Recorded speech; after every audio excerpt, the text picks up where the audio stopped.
and not one of those blasted slow burn books that makes you wait till 90% for something to happen between our people.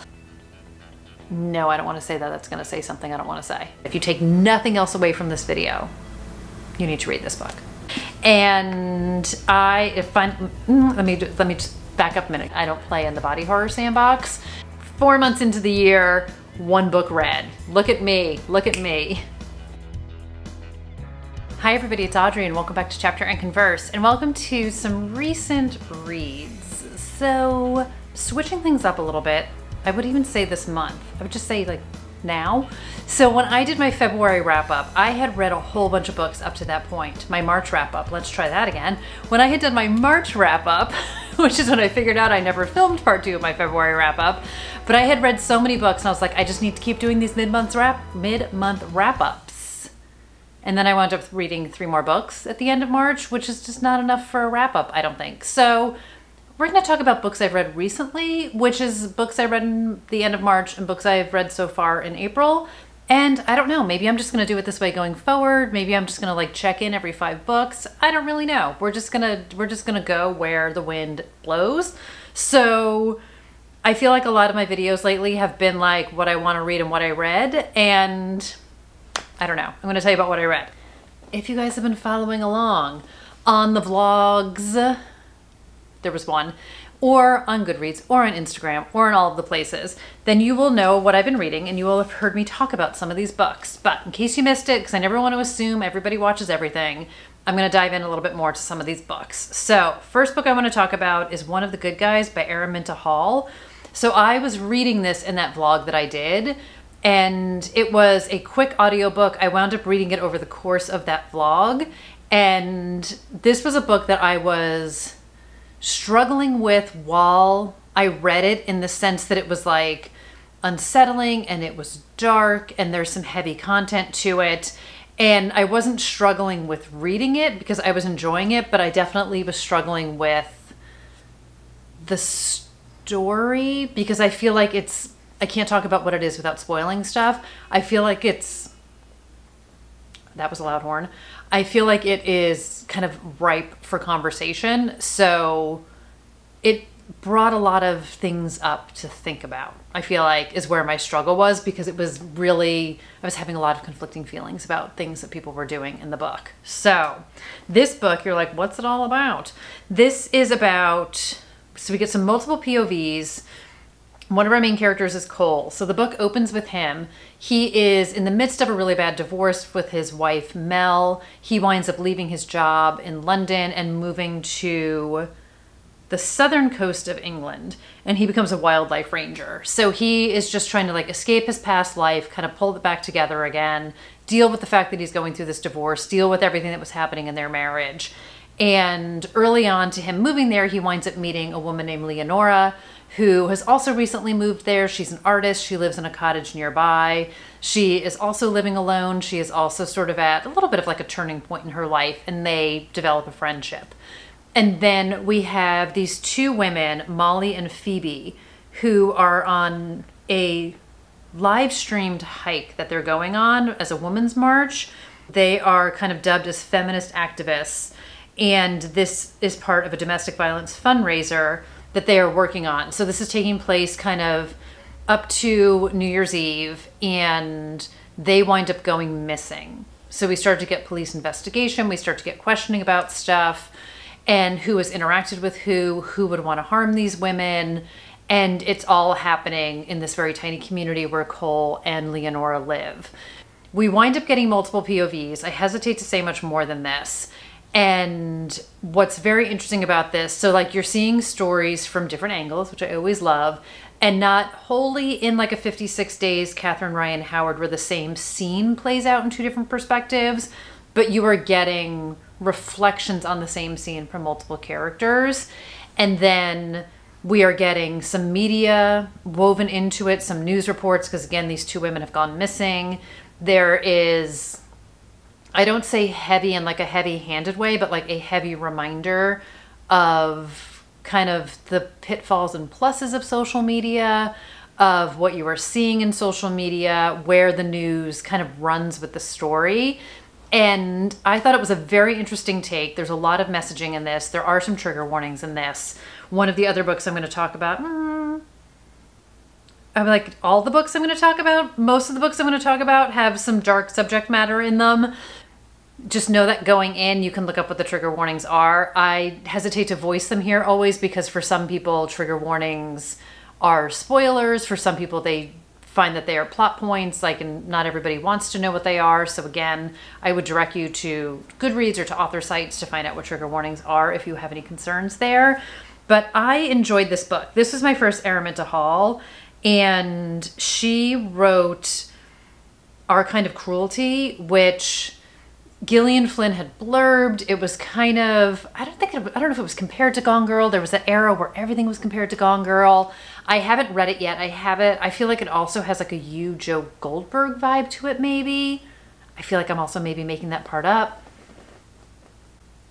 I know it's on my shelf somewhere. I also slept funny and have like the worst crick in my neck, so that actually hurt quite a bit. So this is from Gillian Flynn Books, and this was read by Elliot Fitzpatrick, Olivia Vinall, and Helen Keeley. And I very much enjoyed the audiobook. I thought the narration was great. Because you were getting those newscasts, and I talked about this in the vlog also, like the people are sending text messages to each other, and you hear like the swoop noise, you hear the intro to the news media or the news broadcast. Like the audiobook definitely elevated the overall experience of it, but the story in and of itself was also really good. So I enjoyed this. Again, dark, weighty subject matter, and just, if that sounds like something you might be interested in, I would totally listen to it. What is that from? Is that something you might be interested in? Is that from a Friends episode? Oh my gosh, I don't know. Okay, let's talk about the next book. Okay, let's take a total 180 and talk about How to End a Love Story by Yulin Kwong. This was read by Katharine Shin and Andrew Eiden. So I wound up getting the ALC from Libro FM, and then I also wound up getting the book from Book of the Month, who I worked with for April. And I wound up doing a combination of reading and listening to this book because once I was in it, I did not want to be out of it. I loved this book.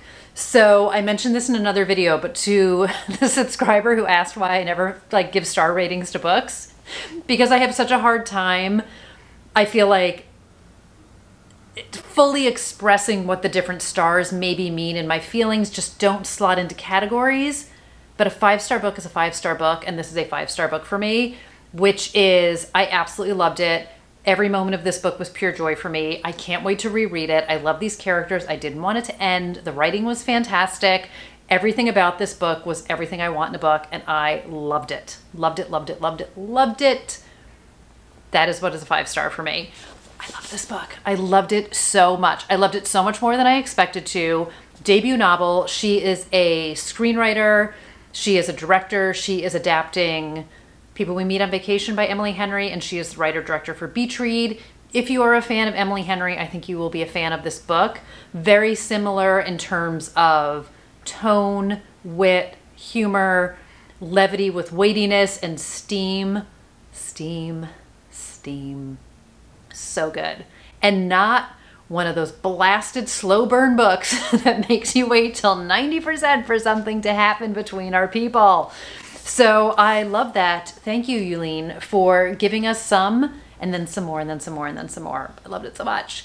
This is an enemies to lovers story. We have a writer and a screenwriter. So our main characters knew each other from high school. And I feel like again, with most of these books, don't read too much of the inside jacket, because even in a contemporary love to hate, hate to love, I always say love to hate to love story, sometimes it's more than you want to know on the inside cover. But they went to high school together and are kind of forever linked because of a tragic accident that happened then, and they haven't seen each other in 13 years. Helen is a best-selling author of a YA series, which is being adapted for television. And Grant is a screenwriter who has been kind of separately asked to work on this show. So he needs the job. He knows it's a really good opportunity. He knows that seeing Helen again is going to be hard, but he says yes anyway. And Helen walks into the writer's room having no idea that Grant Shepherd is going to be there. And when she sees him, it tilts her axis quite a bit because she was not at all prepared for this. They grew up in New Jersey. Helen has been living in New York. She winds up uprooting her whole life to move to LA to work in this writer's room. And they are going to be working together for, I want to say it's like 3 months. They spend a lot of time together. We have some great cohorts and coworkers in the writer's room with them. And walls start to come down, pasts start to be confronted, and did I say it loud enough the first time? Loved this book. This is a book, and again, there are some trigger warnings at the front of the book, and I feel like she did a very good job of describing it. So she says it contains on-the-page discussions of complicated grief. And I feel like that is the best way to describe this book. So again, if you are concerned about things, definitely look into more that the book is about. But there is a lot of conversation about grief. It is gut-wrenching at moments. It really, I mean, I cried. Again, if you guys have been around me for a long time, you know I am an avid audiobook listener while I go for walks. And not the first time this has happened to me. I was out for a walk and tears were definitely escaping my sunglasses as I was walking. And I was also like laughing my ass off at certain times too. It just was so good. I can't say enough great things about this book. I 1000% picked it up because I was like, oh, it's about writers. And oh, she's writing for Emily Henry. That sounds like something I might be interested in. And again, just blown away by this book. I absolutely loved it. Highly, highly, hugely recommend it. And it just was absolutely fantastic. So 5-star, fully endorsed. Thank you, Book of the Month. Thank you, Libra FM. And I love it. I couldn't love it more. I couldn't love it more. Okay, another book that I couldn't have loved more is Where Sleeping Girls Lie by Farida Abake-Amide. So she is the author of Ace of Spades. This is her second novel. This is set at a boarding school in England. This is also crazy dark. So she has trigger warnings in the front of the book. She has trigger warnings on her website. Again, if that is something you are concerned about, I would definitely check it out. I would say complicated grief is also an overarching theme to this book, as well as many other things. I would also say this is a book where I feel like the back cover gives you a little bit more than you might want to need to know, but that's just me wanting to not know much at all going into a book. So YA mystery, and I did the audiobook of this. I got the audiobook arc from Macmillan Audio, and this is read by Natalie Simpson. Her voice, you guys. So the intonation, the like ethereal nature, the pain you could hear in her voice, the concern you could hear in her voice, like how she wove all these different characters, all these different emotions was so freaking good. And there are chapters in between. They're not even chapters. It's called anagrams. And like the narrator will just say an anagram and then read something. And it's like the most haunting voice as she's reading these anagrams to you. It reminds me of, in a very different but similar way, to The Brightlands by John Fram, where the audiobook narration brought a level of just eeriness and creepiness to a specific aspect of that book. And I feel like she did the same for this book in the right moments, but I was very hooked on this book. So in this one, we are following a girl named Sade Hussein, and she is entering her 3rd year in high school. She has been homeschooled for years, and her father has just recently passed away. That is not a spoiler that I would warn you about from the front of the book. We find that out like in the opening pages of the book. So she is starting this boarding school a month late. For years, she has wanted to go away to school, and she finally is. But she's starting late. She is entering year 3. The school is already well established. People already know each other. Cliques have already been formed. So she is very much the odd girl out. And she winds up meeting her roommate, Elizabeth, who takes her around, shows her around school, kind of brings her up to speed. Someone who's been homeschooled her entire life, all of a sudden thrust into this environment. Super competitive, very rich, very privileged kids at this school. And Elizabeth introduces her to her best friend, Boz, and they kind of have like a great dinner and a great night. And then the next day, when Sade wakes up, Elizabeth is missing. And she is understandably very concerned that she's been here for a day and her roommate is gone. And it becomes something where people don't seem overly concerned at first about Elizabeth going missing. So Sade and Boz wind up working together to try and figure out what happened. And clues are unearthed and they don't believe everything they're hearing and they don't believe everything kind of that's being spun. And they just continue to look into what happened. And as they start to dig into what happened to Elizabeth, they kind of start finding some other stuff. We get a great cast of characters. The Unholy Trinity, is that what they're called? Yes, the Unholy Trinity is one of my favorite parts of the book. So there's this one girl, her name is Persephone, and they call her Sephi, which I just absolutely love. I'm like, what a fantastic nickname, Sephi. But there are just like so many layers going on in this book, so many interesting characters, lots of suspects, lots of things to question. And I do feel like it's a long book. It was like, let me see. It was like a 17-hour audiobook. So I feel like this is over 500 pages. I do feel like it got a little bit slowed down in the middle. And I felt similarly about Ace of Spades, where I felt like I understand the need for red herrings. I understand the need for clues. I do feel like it could have been tightened up a bit in the middle, but I was very interested to find out like what was going to happen, where it was going. I was totally invested in Sade's story. I feel like the reveals were well done. Clues were well planted. Characters were really well drawn. And it just was such a beautifully written book. She's such an incredible talent. And I loved it. The cover is everything. The book was so beautiful. It is, like I said, it is dark. It is rage-inducing at times. It kind of like, I mean, also in a very different way from How to End a Love Story, but like it was gut-wrenching. It feels like a kick to the gut. It feels very important to me. It feels like stories that need to be told. And I really found it just super impactful and just really, really, really enjoyed it. I had my eye on this when I heard about it coming out, and I'm very grateful to have gotten the ARC and had a chance to read it early. It was so good. I highly recommend it if you're curious about it. Highly recommend the audiobook if that's not obvious enough, but it was fantastic. Totally fantastic.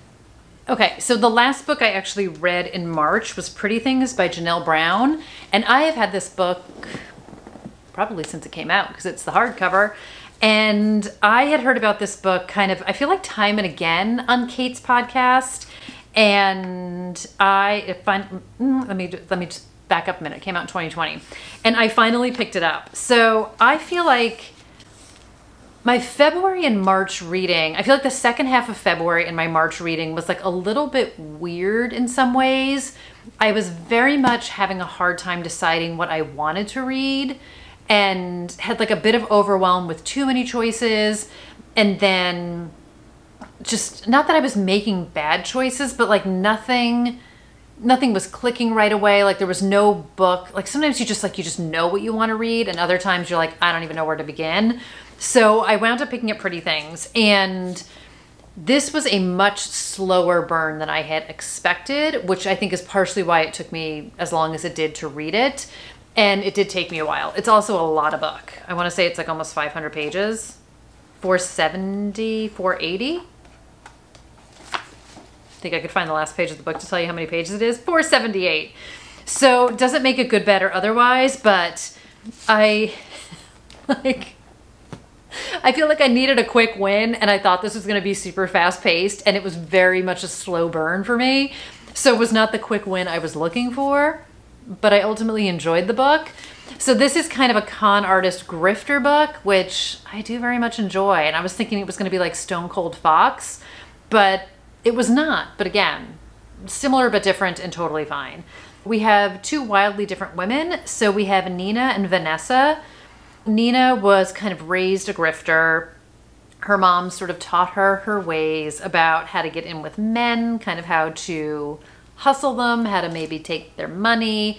So Nina has sort of lived a con artist grifter life, and she has her fabulous Irish boyfriend Lachlan, who is also in the game with her, and they are kind of looking for their next con, basically.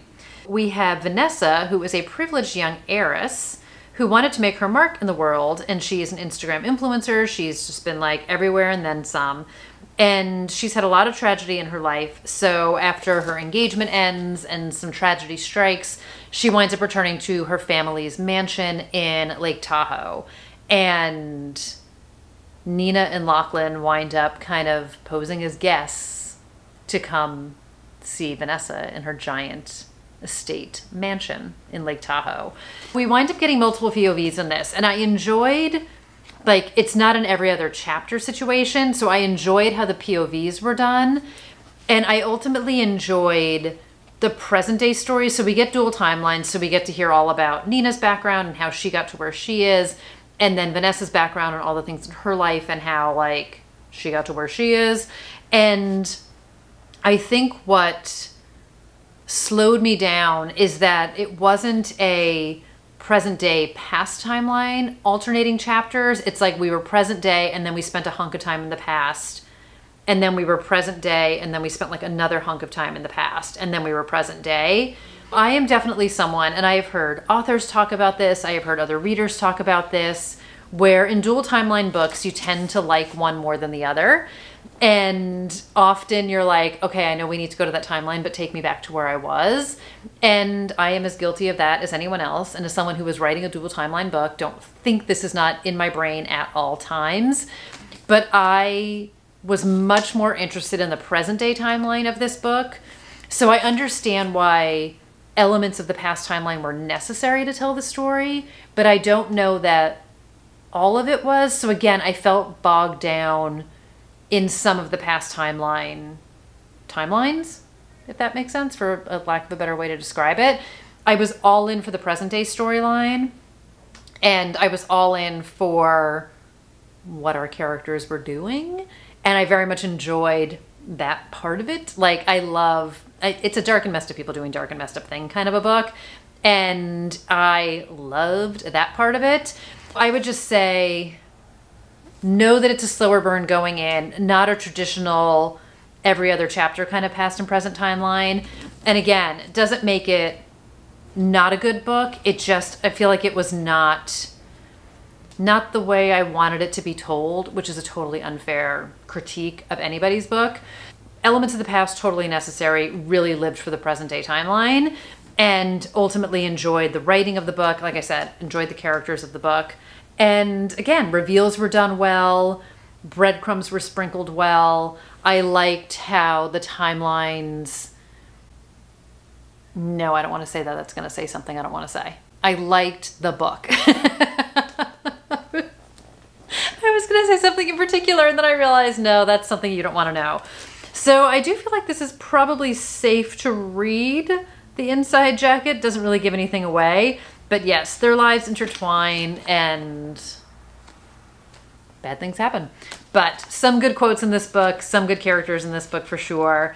And I had a very good time with it. I was definitely surprised by some things that happened, and other things I was like, ooh, I think this is what's going to happen. And in some ways, you know when you're like kind of right about something? So I had like a kind of right moment about something in this book too. But I'm glad I read it. I do have another one of her books, and I will continue to read her as an author. So I would recommend it for sure, especially if you're in like a kind of a mode. You know, like sometimes I get like locked into like a specific type of story.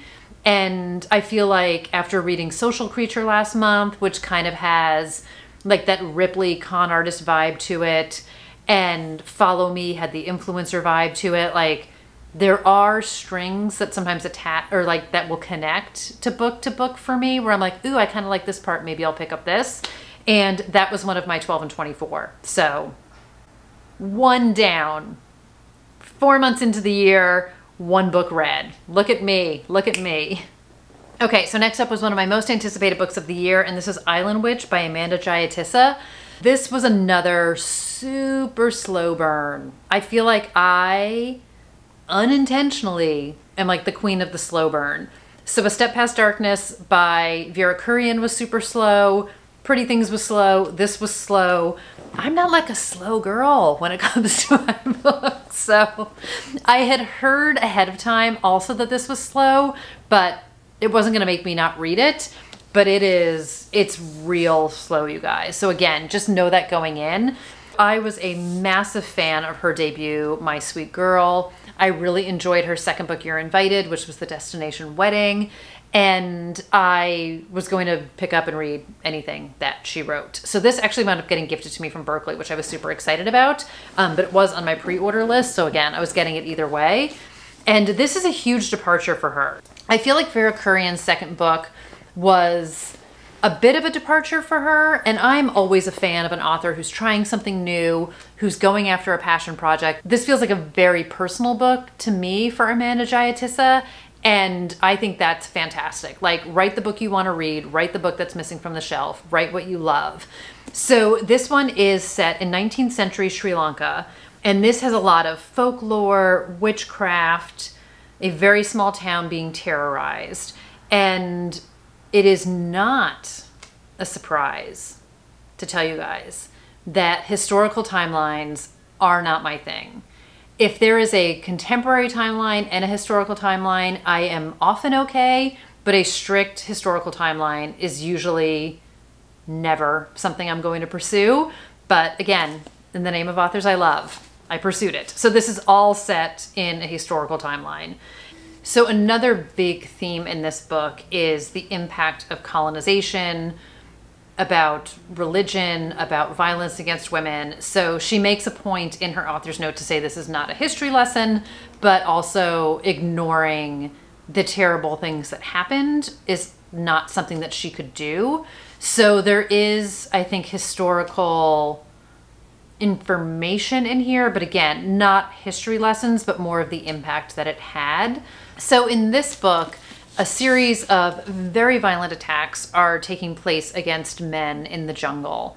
And her father, who was previously like very well respected in the town, is now being accused of being behind these attacks and performing exorcisms and witchcraft and putting curses on people, and that he is sort of causing all of this destruction. And his daughter, Amara, who is our main character and our POV character, is on a mission to prove that her father is innocent of these accusations. We are getting her trying to figure out what is actually happening in the town. And I feel like where the slowness comes in. So our first chapter is like a banger of a chapter where we get a violent attack on one of the men in town in the jungle. And it's like, whoa, we are all in, like we are 100 miles an hour. And then we get into the next chapter and like it's like we hit the brakes and things get very slow. And there are interspersed chapters of attacks and things that are happening. But I feel like Amara's story is very slowly developed.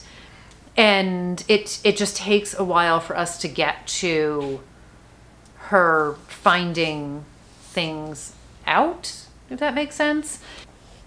It's a very dark book. It does not shy away from violence. It is very much, she talks about this in her author's note also, it is about feminist rage. It is about revenge. There is a lot of anger in this book. There is a lot of atrocious behavior in this book. And I definitely ultimately enjoyed the ending. I wish there had been more of sort of the, I don't want to say like the, because there's anger throughout the book, but I feel like Amara is holding things inside, and then it's just about like, I have to prove it's not my dad, I have to prove it's not my dad. And she says it a lot. So it almost feels like a little repetitious at some points. And I wanted to like get to the goods. I really wanted to get to the good parts. So Ashley Winstead talked about how this would be like a great shelf companion to The Last Housewife. So again, totally different story, but has that underlying feeling of rage and revenge. And I will say, like, Amanda Giatissa, her language is beautiful. There is definitely, like I said, so much passion in this book, and you can feel it in the writing. It is like, it's gothic and it's dark, and it's a total departure from her previous books. So if you're expecting, I guess my takeaway there is if you're expecting it to be like her first 2 books, it is nothing like those. And if perhaps one of her earlier books was not totally something you were into, maybe this is totally up your alley. I don't even know if it's like more horror than thriller. I don't know how to describe kind of what is what sometimes, but it's violent, not to the point of like body horror that I couldn't take it, because like I don't do that. I don't play in the body horror sandbox, but the story was well written. It was, again, it's dark, it's heavy. I wanted to know what was going to happen next, and my battery light is flashing, so I'm going to have to stop talking for half a minute. But I would recommend it if it sounds like it's something that you're interested in. Again, just know it's a slow burn. Just know it's not going to be action-packed, which might be totally fine. I think I was so ready for something quicker. It also, like, I didn't want to not read it, but I also thought it was going to pick up pace, and it didn't. So there you go. But thank you again to Berkley. Ow, I just hit myself in the face. I'm excited that I read it. I was excited for it. Like I said, one of my most anticipated. I will continue to read anything that she writes. And I think it was a real accomplishment and a real achievement of what she did in this book. Okay, new battery, new angle. Here we go. Last book. I love it. I love it. I love it. I love it. I am on the bandwagon. I am driving the bandwagon. Listen for the Lie by Amy Tintera. This is one of my most anticipated books of the year. If you are in a reading slump, read it. If you are yanking your hair out of your head, you're in good company. If you need a fast-paced, yes, please kind of a book. Dark and messed up people doing dark and messed up things. Podcast element, reluctant return home. The whole thing is she's like, did I kill my best friend? I'm not quite sure. But this podcast guy, he's gonna find out about it. I loved it. I will read anything that has a podcast element in it. It is my catnip if I hear there's podcast. And one of my favorite things about all the reading and all the land is how different authors do different takes on things we have seen before. Past and present mysteries, unreliable narrator, unclear of what happened in the past, the podcast element of it. Yes, Ben Owens. Yes, please, you handsome podcast man. I couldn't get enough of this book. Lucy and Sabby were the best of friends. They were golden girls in their town. And Lucy was married to the dreamboat guy. She came back after college. She gets this great house in town. She winds up kind of reuniting with Sabby. They went to high school together. They weren't friends when they were in high school, but small town, everybody knows everybody. But they become friends as adults. And then one night, or I guess it's like really one morning after, Lucy is found walking down the street, covered in Sabby's blood. She has no idea what happened. She has no idea what's going on. And Sabby is found dead in the woods. And nobody knows what really happened. So no one was ever arrested. Everybody in town has an opinion.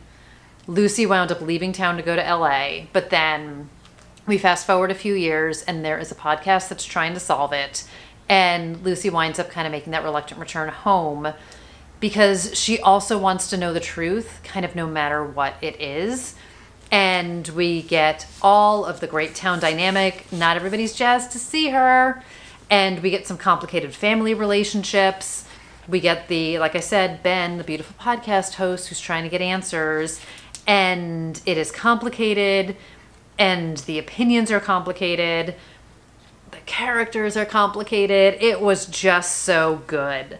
So I feel like she did a fantastic job with giving us rich characters, with kind of planting seeds of doubt in places, with giving us some red herrings. I feel like she left the breadcrumbs so you could figure some stuff out.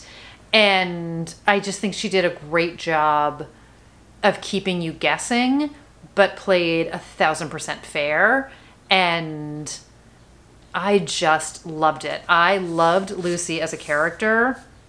And I think Amy Tintera made some really interesting, strong choices with what she had her characters say and do in this book. And if ever, like when I did that first podcast with Kate about like books that like define me or explain who I am as a reader, this is one of them. This is everything I love in a story.